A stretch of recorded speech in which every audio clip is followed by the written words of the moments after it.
We have this another robbery tragedy or a wake up call.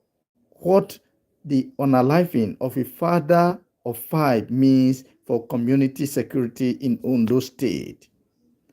Another headline, we have security breakthrough or reminder of persistent threats. What the arrest of suspect linked to the NIPS attack means for national security. Let's take this as well. Police success or reminder of growing vehicle theft. What the Bauchi recovery means for public security. Another one, we have this a deadly argument or a growing culture of violence. What Cross River State stabbing reviews about conflict resolution in Nigeria. Let's proceed. Another one, we have this vote buying or democratic responsibility. What Oyebanji's review means for Osun's governorship election. Let's continue. Before we continue, you have to pay attention to this. You can attend Akahi Tutors Ile-Ife for 2026 OAU Post-UTME, OAU Pre-Degree, OAU JUPEP, and OAU School of Nursing Entrance Examination. You can contact the management of Akahi Tutors on the number displayed on your screen, 08038644328.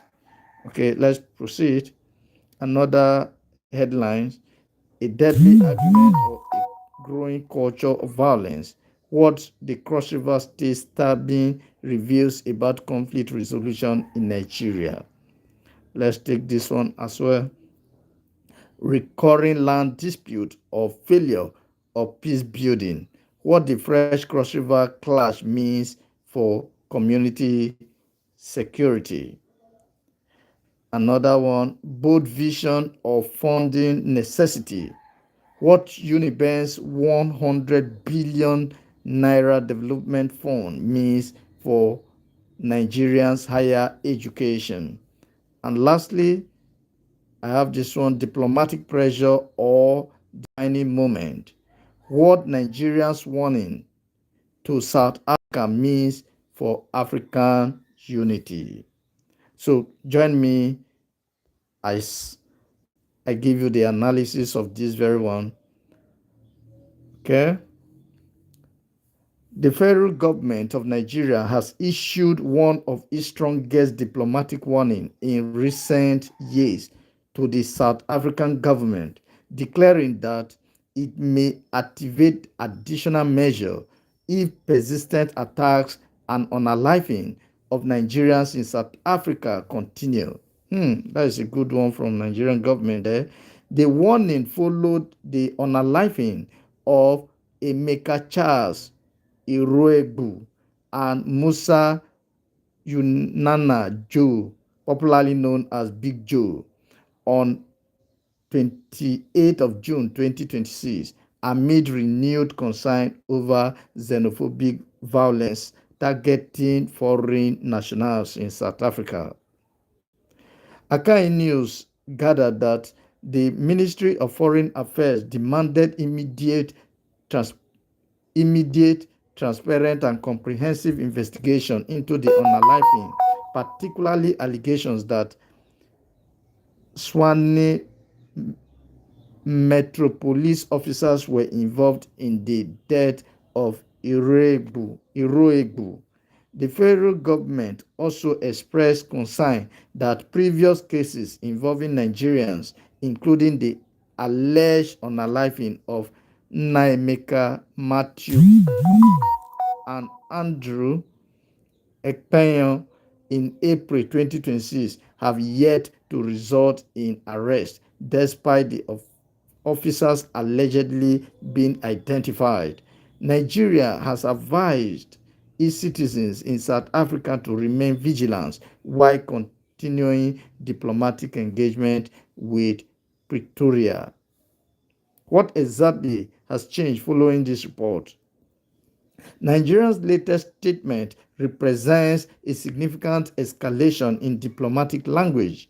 Rather than issuing another routine condemnation, Abuja has publicly warned that all options remain on the table. Should attacks against Nigerians persist in South Africa, although the government has not specified what those measures may be. The statement signals growing frustration over repeated reports of violence involving Nigerian citizens.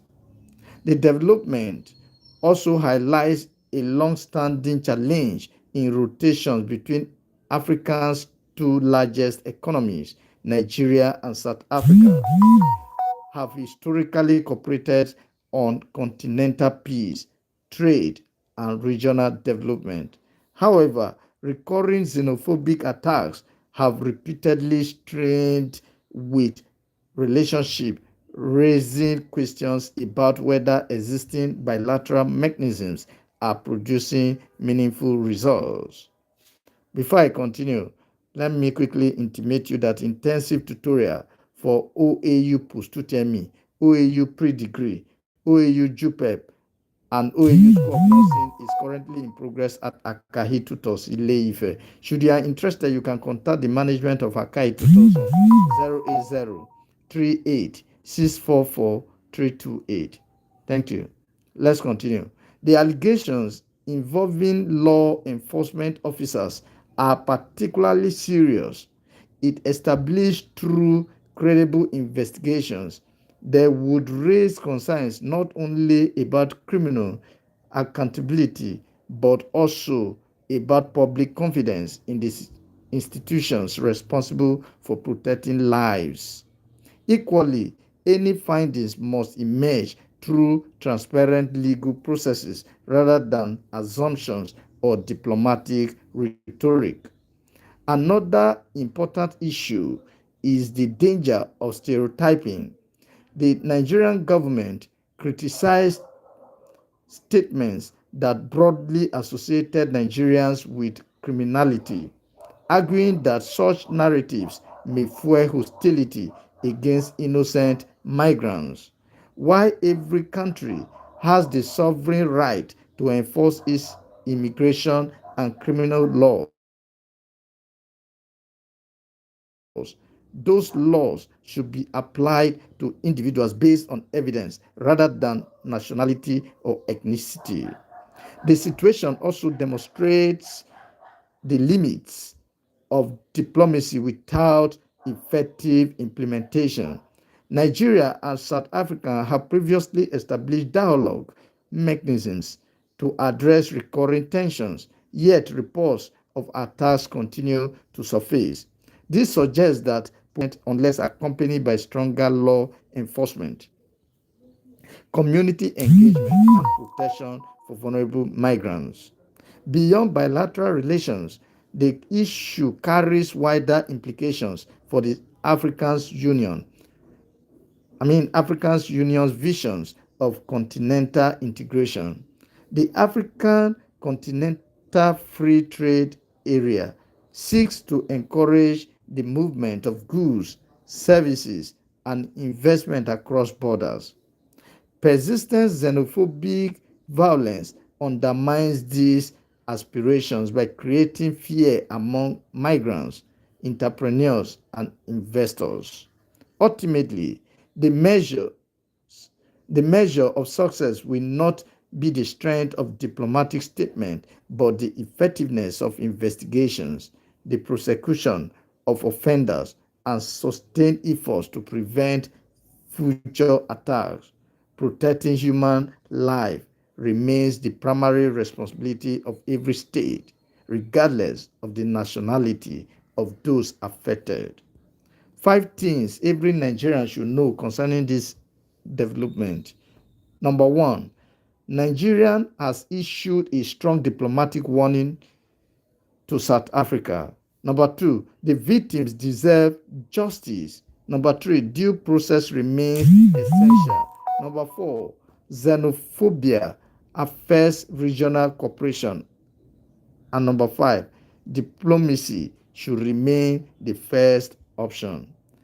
Please pay attention as I read this question set for your deeper reflection. Number 1, why have xenophobic attacks continued despite years of diplomatic engagement between Nigeria and South Africa? Number 2, how can African governments better protect foreign nationals residing within their borders?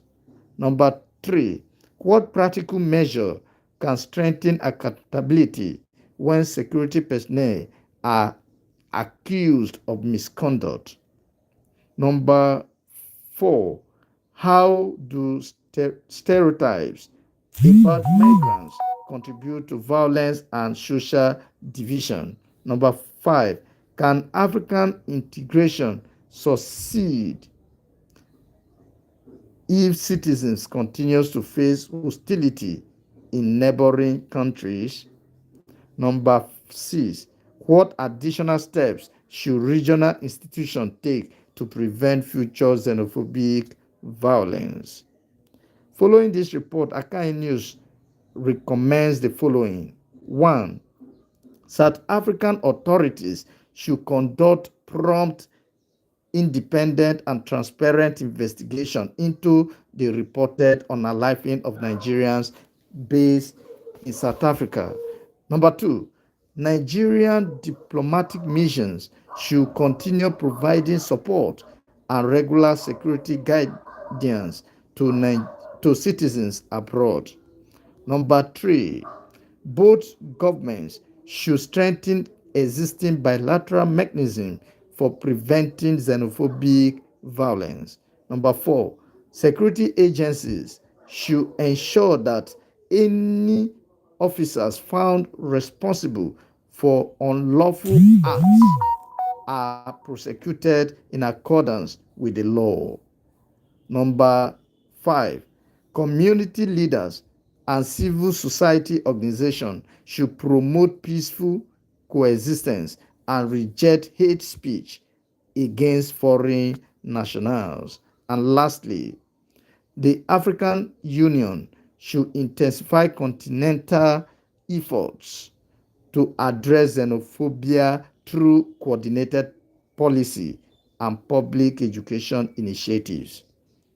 Yes, if you are just joining me, we are on our news analysis segment. So let's take another headline. Okay, let's read this other one from Osun State. Yes, the governorship candidate of the All Progressive Congress, APC, in Osun State. The governorship candidate of the All Progressive Congress, APC, in the 5th of August 2026 Osun State governorship election, Asiwaju Muniruddin Bola Oyebamiji, has appealed to voters not to sell their votes, urging them instead to use their permanent voters cards, PVCs, to elect leaders based on competence and integrity. He made the appeal during a meeting with leaders and members of the Ansarudeen Society of Nigeria in Osogbo, Osun State capital, stressing that the ballot should not be commercialized. You can read details on this update on akahinews.org. Let's take another headline.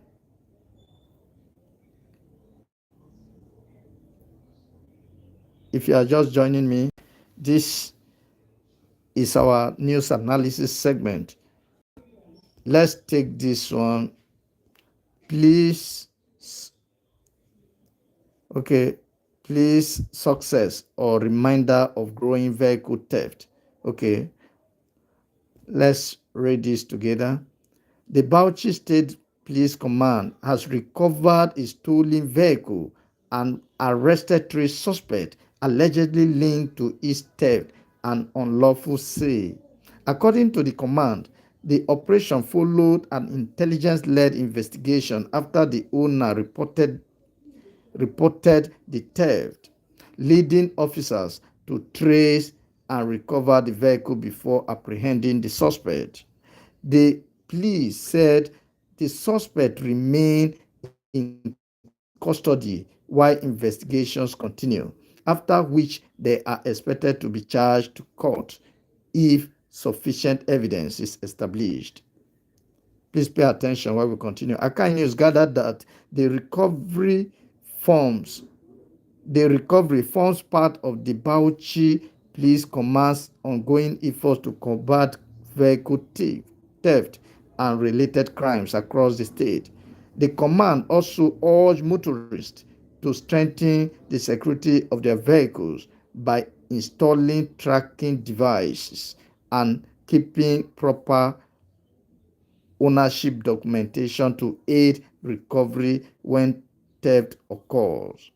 What has changed following this report? You can check that on akahinews.org. Meanwhile, let me read this question set for your, or okay, yes, this reflective question for your perusal. One, how can Nigerian further strengthen intelligence-led policing against vehicle theft? Number two, should vehicle tracking system become more widely encouraged or incentivized? Incentivized. A third one, what measures can reduce the market for stolen vehicles? Number four, how can citizens better protect their vehicles without relying solely on law enforcement? Number five, are existing penalties sufficient to deter organized vehicle theft?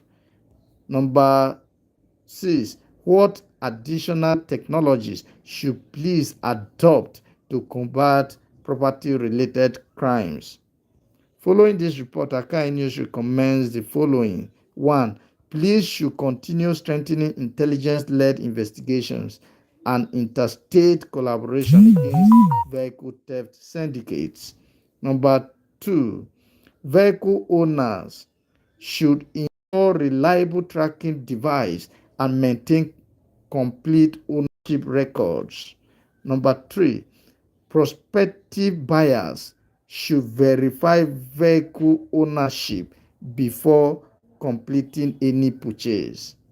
This is very good. Number four, government should modernize vehicle registration and verification systems to make stolen vehicles easier to identify. Number five, automobile dealers should conduct proper due diligence before acquiring used vehicles.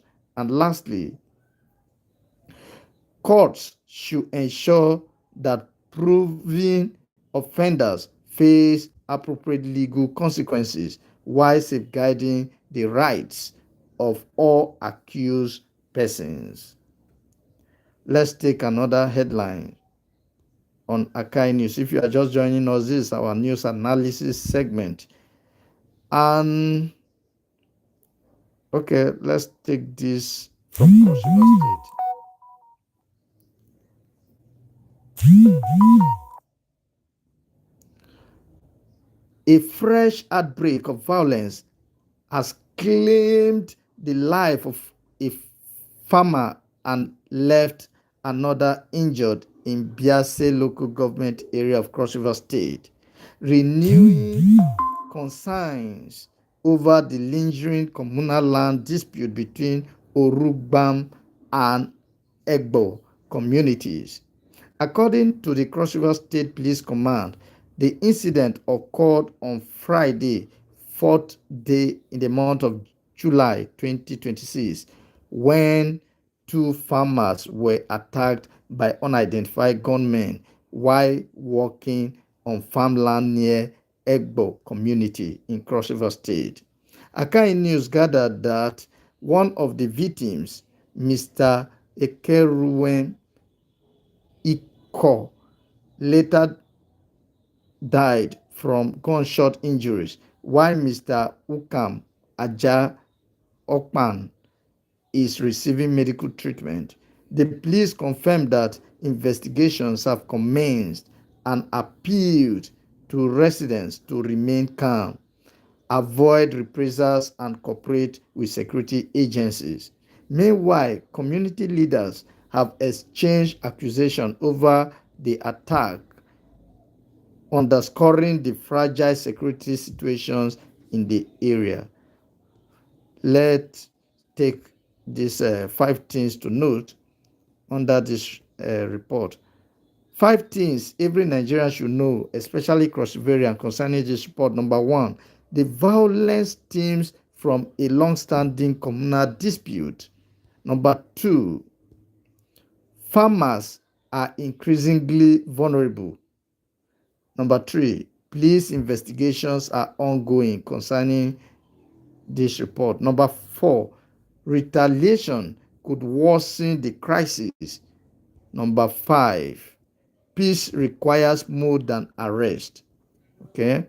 Now, question set for our deeper reflection. Number one, why do communal land disputes continue to claim lives despite repeated peace interventions? Number two, how can government strengthen early warning system before local tensions escalate into violence?